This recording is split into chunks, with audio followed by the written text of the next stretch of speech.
The ER doors slid open, and she stumbled in alone, a crimson stain spreading across her white coat. Before she collapsed, the nurse grabbed her phone. The emergency contact didn't say, "Husband." It said, "Dante." Within 10 minutes, the city's most feared syndicate boss tore through the hospital doors.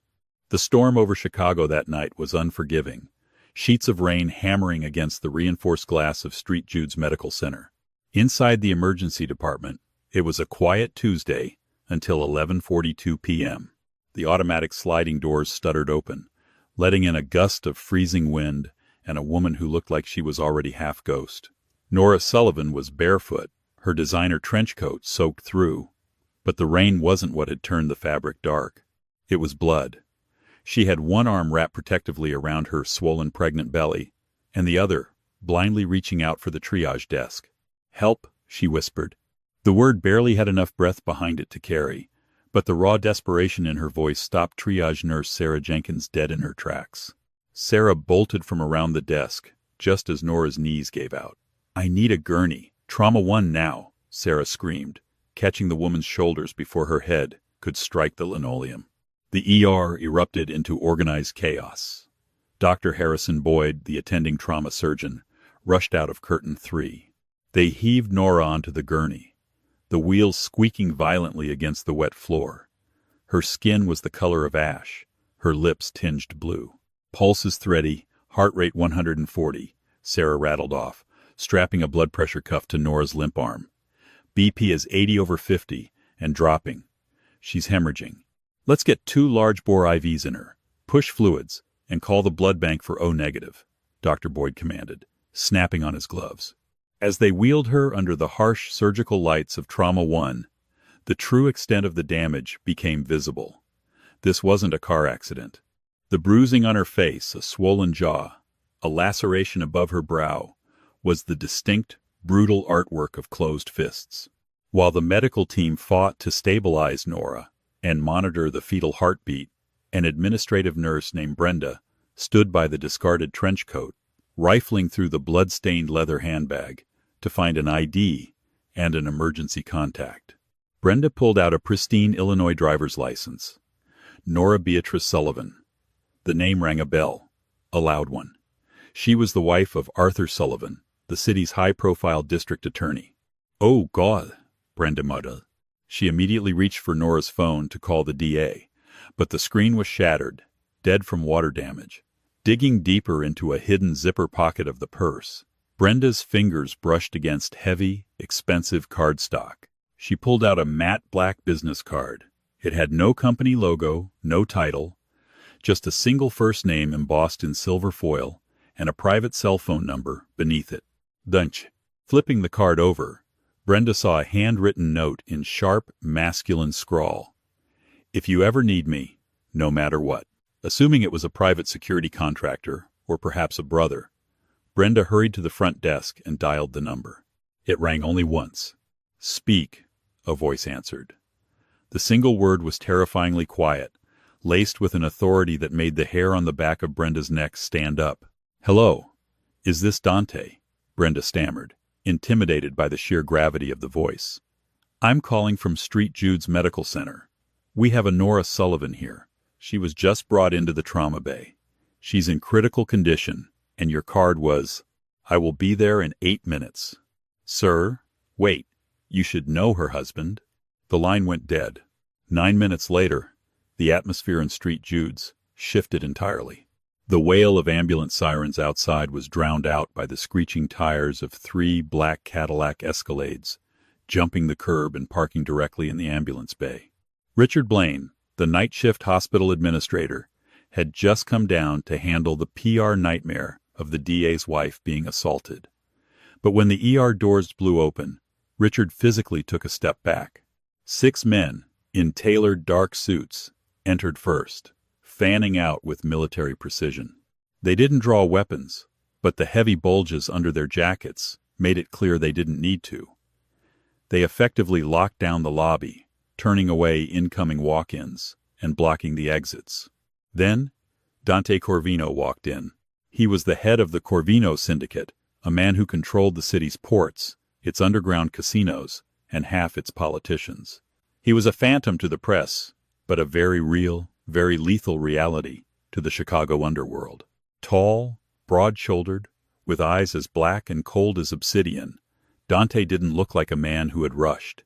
He looked like a man who was about to burn the building to its foundations. "Where is she?" Dante's voice was a low, vibrating rumble that commanded immediate obedience.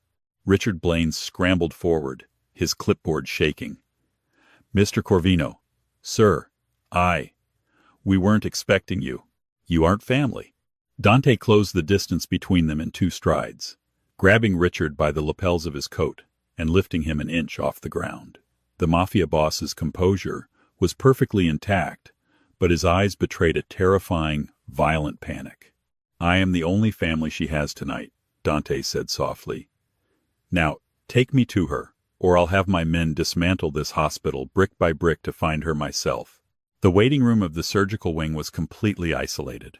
Dante's right-hand man, Leo Costello, had politely but firmly cleared the floor of all other civilians. The air was thick with the scent of antiseptic and the expensive dark cedar cologne of the syndicate men standing guard at every corridor. Dante sat rigidly on a plastic waiting room chair. His hands clasped so tightly together, his knuckles were bone white. There was a smear of Nora's blood on his left cuff transferred when a nurse had brushed past him carrying her clothes in an evidence bag. He stared at the crimson stain, the beast inside him rattling against its cage. How had it come to this? The city thought Nora Sullivan lived a charmed life. Married to Arthur Sullivan, the Golden Boy district attorney, she was the picture of philanthropic grace. But Dante knew the truth. He had known since the night 6 months ago, when he found her shivering in an alleyway behind a charity gala. Arthur had left her there after backhanding her across the face for embarrassing him in front of the mayor. Dante, whose syndicate was actively being targeted by Arthur's task force, had stepped out of the shadows and offered her his handkerchief. He should have used her as leverage. He should have taken photos to destroy the DA's pristine reputation. Instead, he had looked into her tear-filled, defiant green eyes and felt something inside his chest lock into place. A fierce, predatory protectiveness. Over the next few months, their paths crossed in secret. Whispered conversations in library alcoves. Burner phones. She became his quiet sanctuary. He became her only shield against her husband's escalating, alcohol-fueled rages. Dante had begged her to let him kill Arthur. He could make the DA disappear without a trace. But Nora, terrified of the political fallout and the danger it would put Dante in, refused. Then she got pregnant. Dante closed his eyes, his jaw clenching so hard it ached. He remembered the day she told him. Arthur had been infertile for years, a closely guarded secret. The baby wasn't the district attorney's.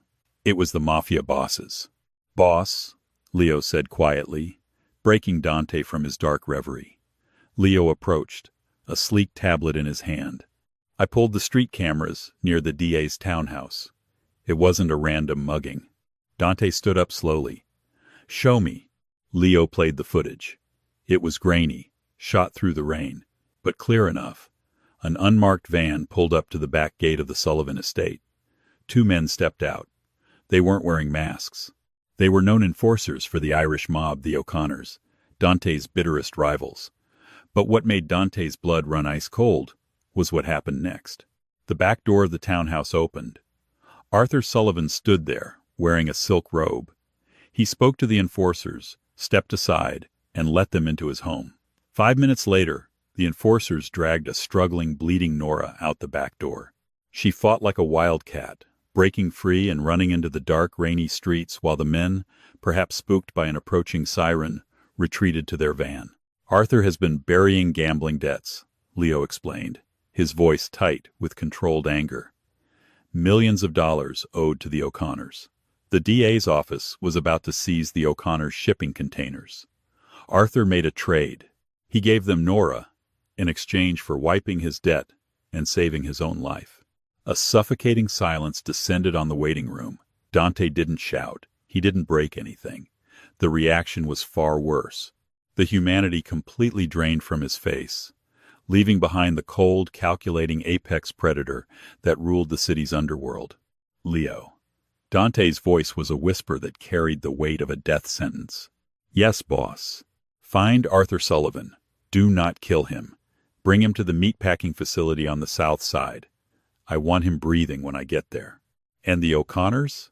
Tonight, we wipe them from the map. Every lieutenant, every capo, every soldier. I want the streets running red by dawn. Before Leo could nod, the heavy double doors of the surgical wing swung open. Dr. Boyd walked out, his scrubs stained, his surgical mask pulled down to his chin. He looked exhausted.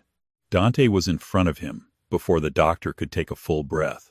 Is she alive? Dante demanded.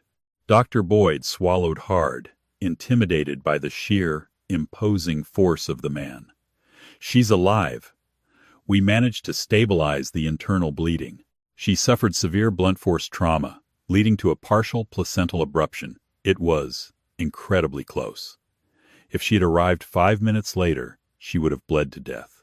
Dante felt the floor tilt beneath him, the relief hitting him harder than a physical blow. The baby?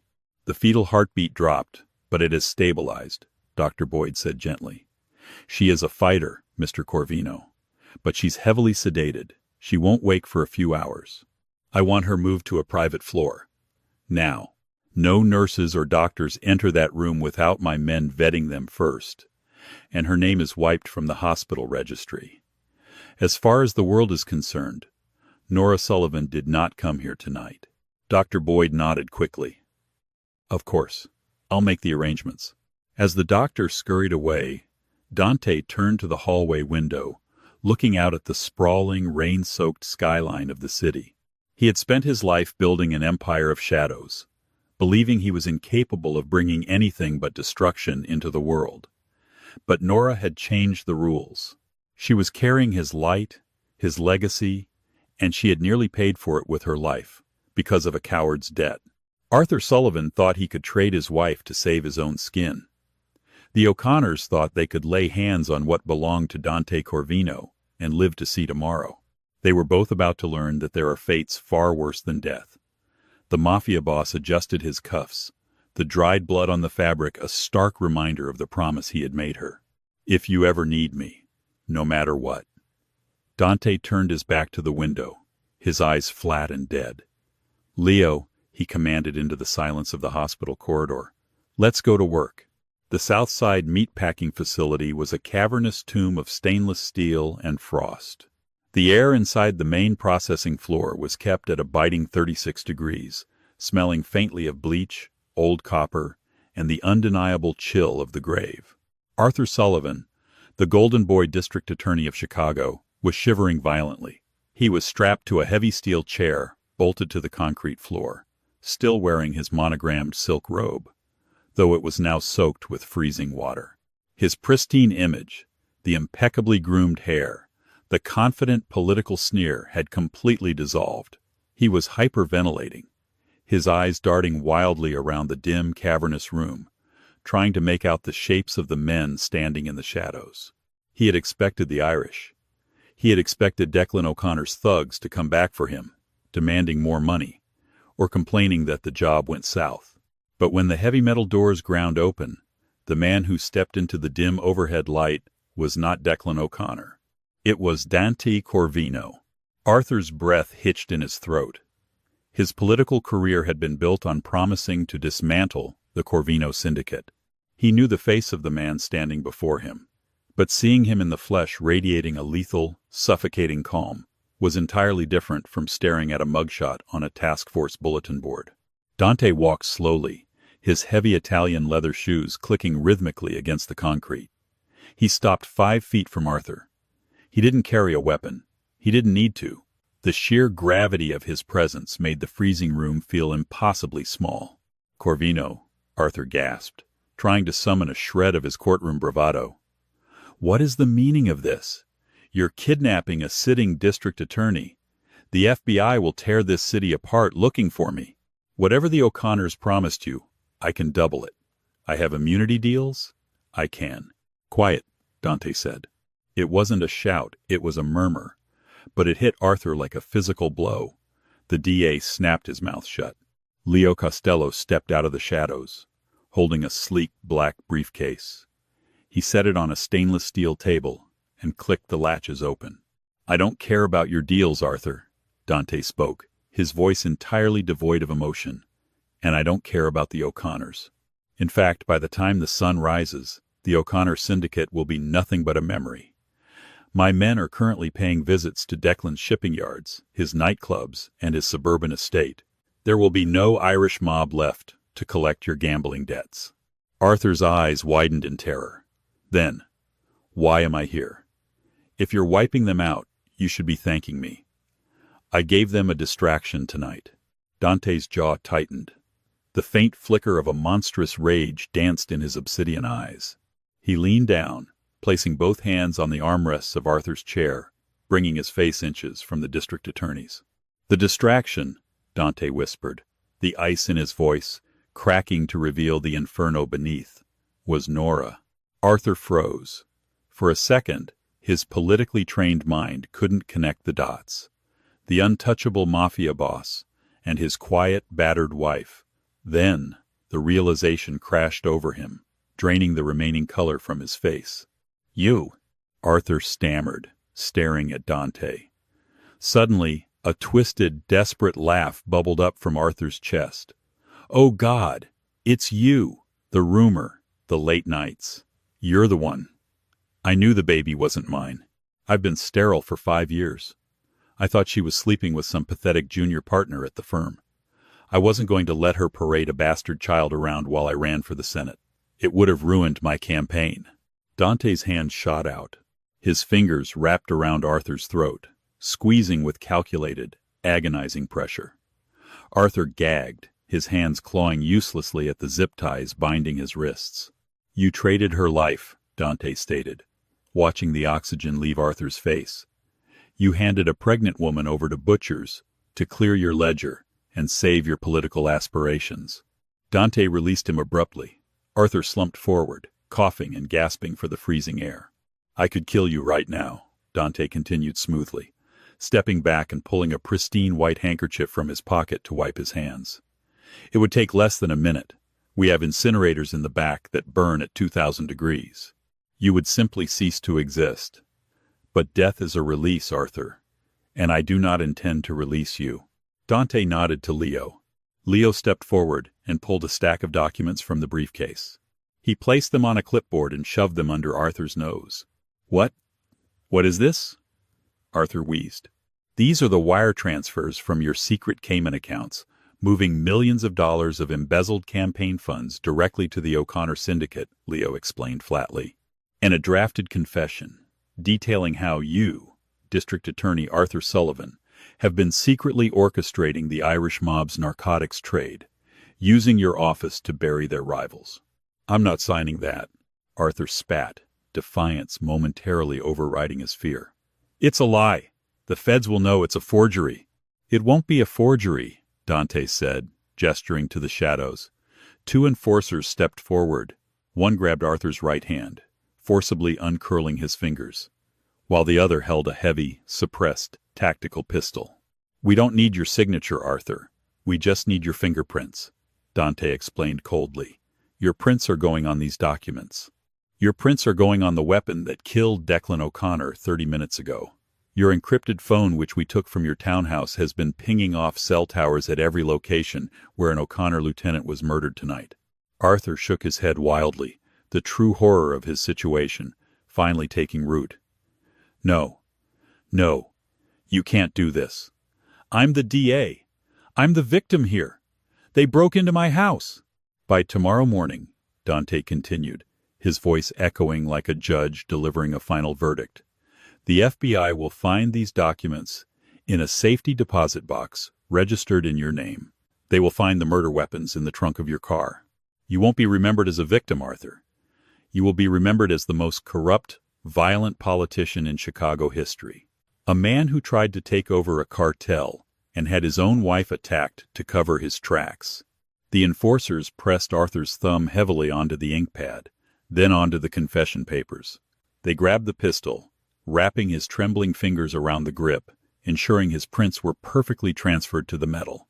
"You're going to federal prison, Arthur." Dante leaned in, his voice dropping to a terrifying whisper. "Not a white-collar resort, a maximum security facility. And who do you think runs the cell blocks in those prisons?" Arthur began to weep, a pathetic, broken sound that echoed off the frozen steel walls. He realized, with crushing certainty, that Dante Corvino had just rewritten reality. "My men will be waiting for you," Dante said, turning his back on the ruined politician. "They will ensure you live a very, very long time. And every single day, you will remember the night you tried to throw my family to the wolves." "Let's go, Leo," Dante commanded, walking toward the exit. "I need to get back to the hospital." The morning sun over Chicago broke through the heavy, gray storm clouds, casting a warm, golden hue across the private VIP recovery wing of St. Jude's Medical Center. The entire floor was dead silent, save for the rhythmic, reassuring beep of the heart monitor in room 412. Nora Sullivan drifted up from the heavy depths of anesthesia. Her body felt entirely foreign to her, a landscape of aching bruises, heavy limbs, and a dull, throbbing pain in her abdomen. Panic, sharp and immediate, pierced through her drug-addled brain. She gasped, her eyes snapping open as her hands flew frantically to her stomach. "He's safe." The voice was a low, steady anchor in the swirling chaos of her mind. Nora turned her head, wincing as the bruised muscles in her neck protested. Dante was sitting in a high-backed leather chair beside her bed. He looked immaculate. Gone was the blood-stained suit from the night before.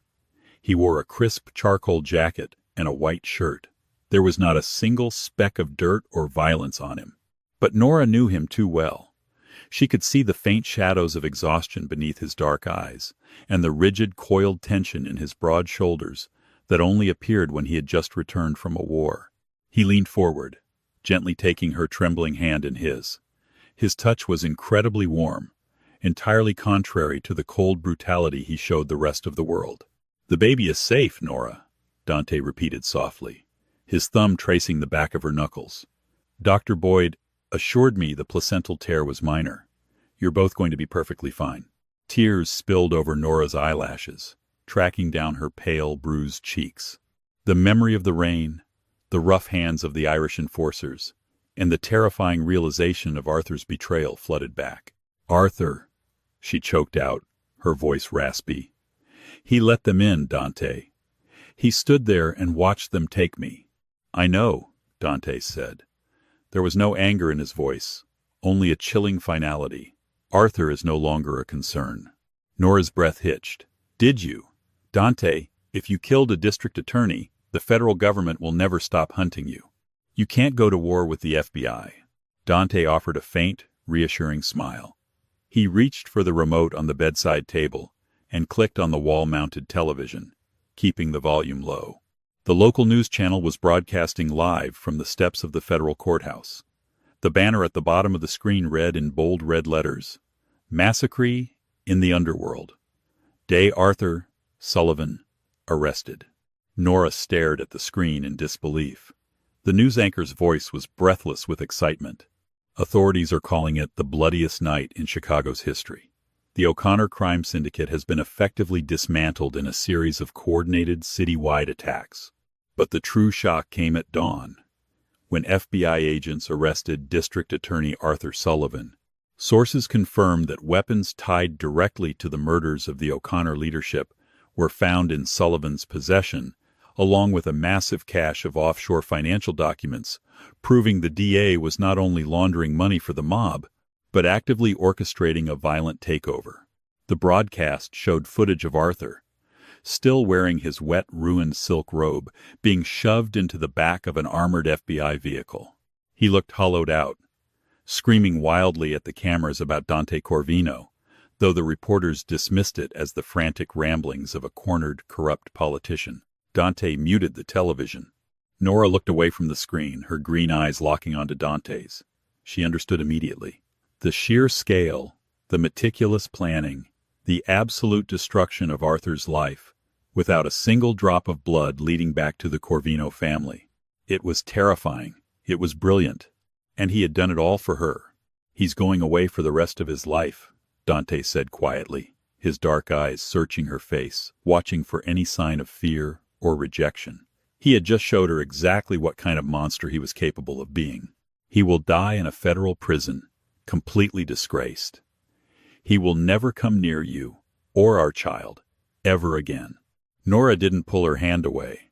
Instead, she turned her palm upward, lacing her fingers tightly through his.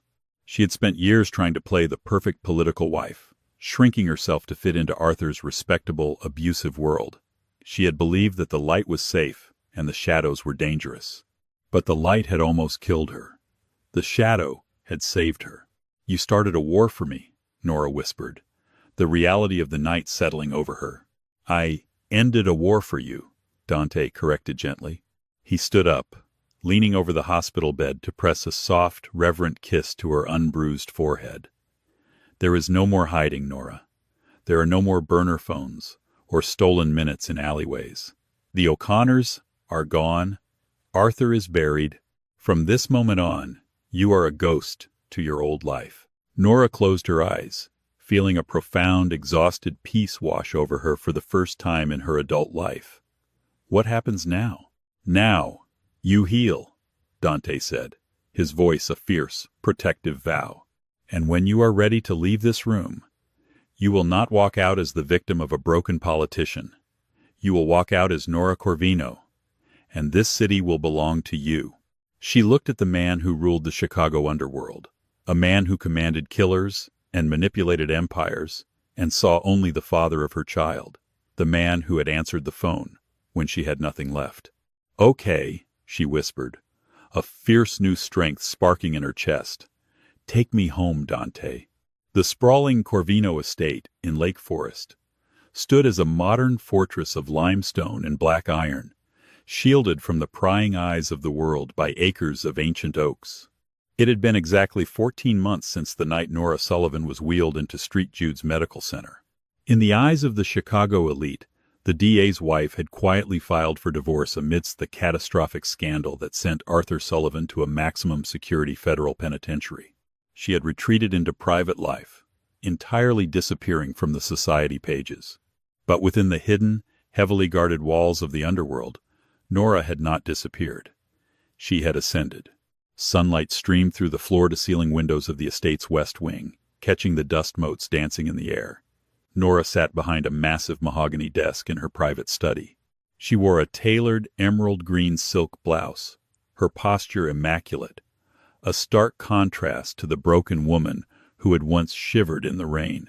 In the adjoining nursery, the faint, joyful babble of 10-month-old Matteo Corvino echoed through the open doorway. Nora wasn't just Dante's wife. She had become the architect of the syndicate's legitimate future. Dante controlled the streets, the docks, and the shadows. But Nora controlled the light.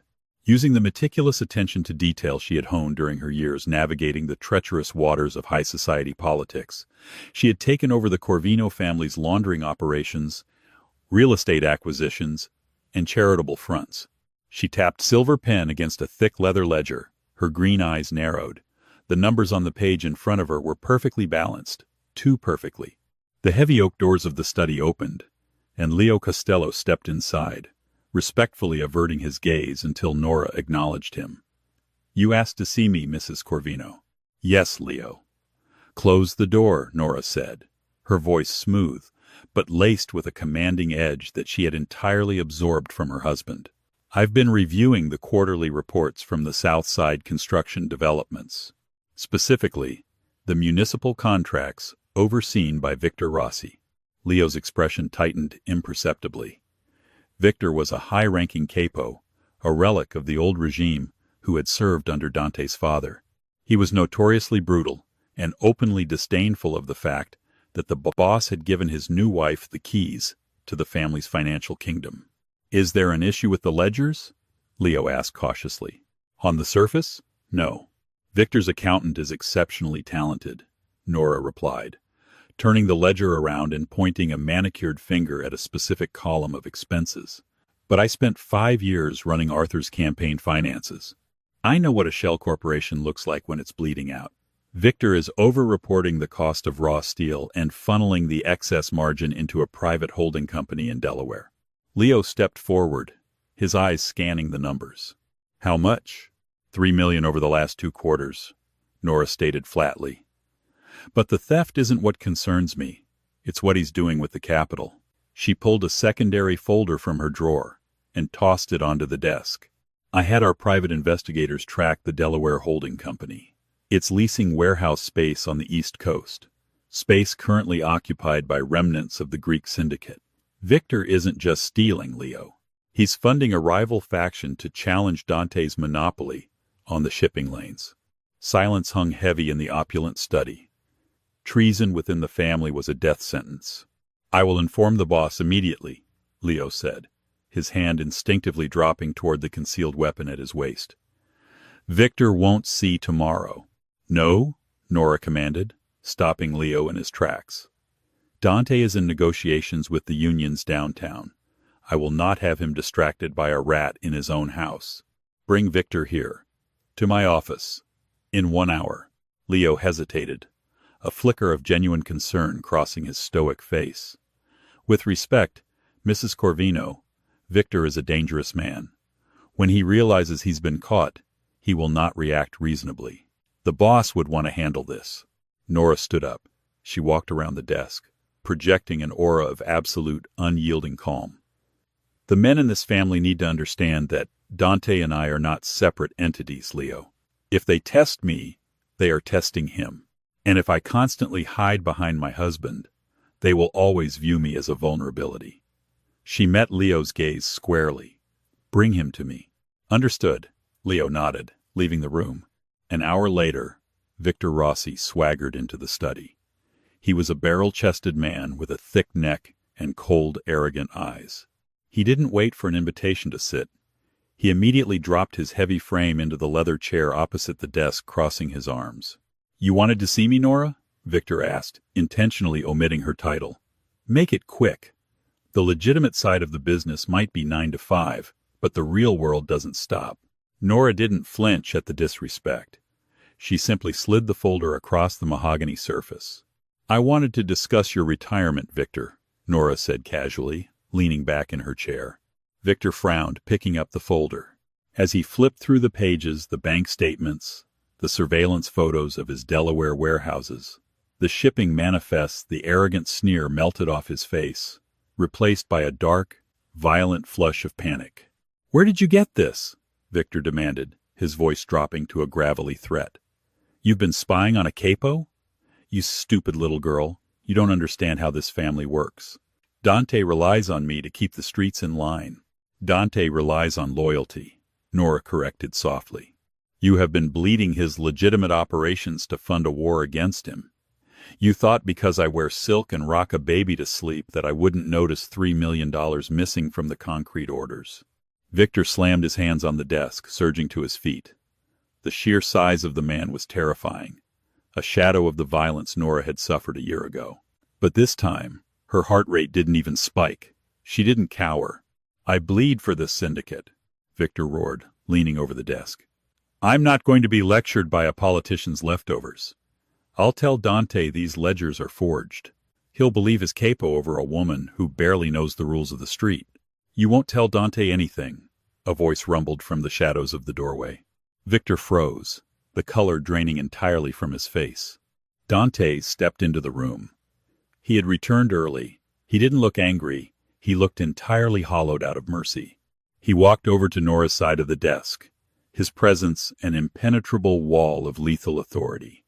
He placed a hand gently on Nora's shoulder, a silent testament to their unbreakable front. My wife found the rot in our foundation, Victor, Dante spoke, his voice dangerously quiet. She tracked your betrayal, she gathered the evidence, and she summoned you. The only thing she left for me to do is take out the trash. Victor backed away, his hands raised in a desperate, trembling plea. Boss, please. It's a misunderstanding. The Greeks approached me. I was just playing along to see what they wanted.